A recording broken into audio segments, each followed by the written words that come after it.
So once you've stitched your darts, front and back, and then you've stitched your two front pieces together, remember if you're following exactly with the vintage pattern, you do have the open V, so you have that as well. It's now time to go ahead and press them. Now, with your back piece, you have not put in your pleat yet, so you're going to press that open for where you put your pleat. It's a little different than just pressing a straight seam. You did only stitch from the waistband down to your dot so that you have that ability to put in your pleat. Otherwise, you're not going to have the same skirt. You will be making a different kind of a pattern. But before we get on to ironing your long seams, let's talk about ironing your darts. So if you have my handy little friend of ham here, awesome. It does make it a little easier. It's what I will be using. It is wool on one side and a broadcloth on the other. You don't have to have one. They do make life easier with darts, with armholes and so forth. You can make one if you can't purchase one. You can purchase them fairly cheaply nowadays. But again, if you're in an area where they don't have them or it is an expense, you can make them out of different materials. However, you do want that wool on one side so that you have that for seaming and everything as well, and also if you're working with other wools. So a great thing with that is what you would want to do is use a scrap piece of fabric. Never throw away your scraps. They come in handy. You can stuff with them as well. But for doing your darts, you want to place your dart over your ham. Now, keep in mind that you do want to make sure that your iron settings are correct for what you're working with, and I am using a suiting that is a cotton, so I'm set on there, and I am going to use some steam because I just find it a little easier and a little bit better to do, especially with putting in darts. It makes very crisp. But keep in mind that when you do iron your darts, you will be coming from the widest point down to the narrow. But you do want that dart to go to the center. If it's a front dart, it goes to the center of your front. Back darts also go to the center, but they go to your center back. So go ahead and pull that nice and taut. Now, some people do like to clip their darts open. It's, on this particular pattern, a personal choice. However, I would recommend against it. Just because if you are using a suiting fabric, as you can tell on the edges, it does fray, so you don't really want to have more fraying than you need. And always iron from the back side so that you don't add a sheen or a discolorization to your front of your fabric. So you'll go ahead and do both of those. Just takes a second. Ironing is very important. Just like with your pattern pieces, it will change your fit, so always iron.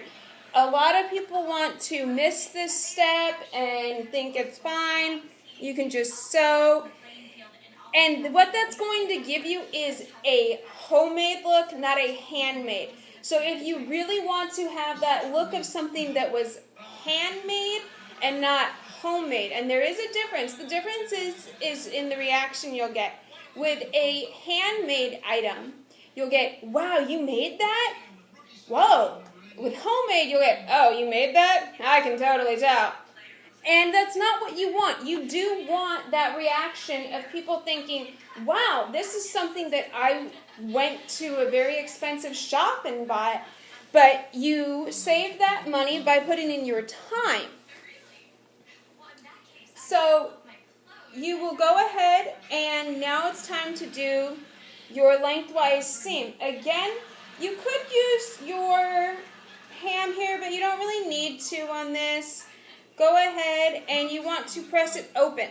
And we will be talking about seam finishes when it's time to do them. At this point, following vintage patterns, it's not really time. If you are serging, then what you would want to do after you iron is go ahead and serge each side.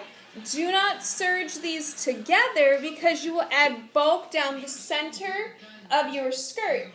So you don't want that. If you're serging, you want to serge each side of your seam so that it lays flat. Then press again after you serge it. However, make sure that you are using serger thread that is ironable with the same settings. So make sure that you're not using a polyester thread on a cotton setting, because what will happen is you will melt it to your iron as well as to your fabric and potentially ruin the garment you're making.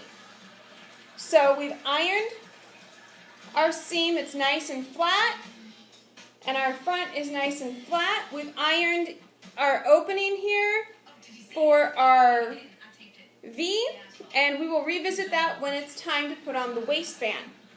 So for now, we're just going to set this one aside, and we're going to visit the back.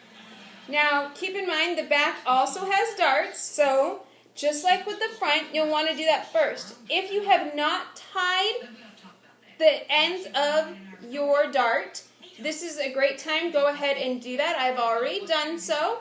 And I know it's very difficult to see, but it is just a very little knot, a single knot. Don't double knot or triple knot, just one little knot. And then when you're going back through clipping your threads, you can clip it very close to here as well.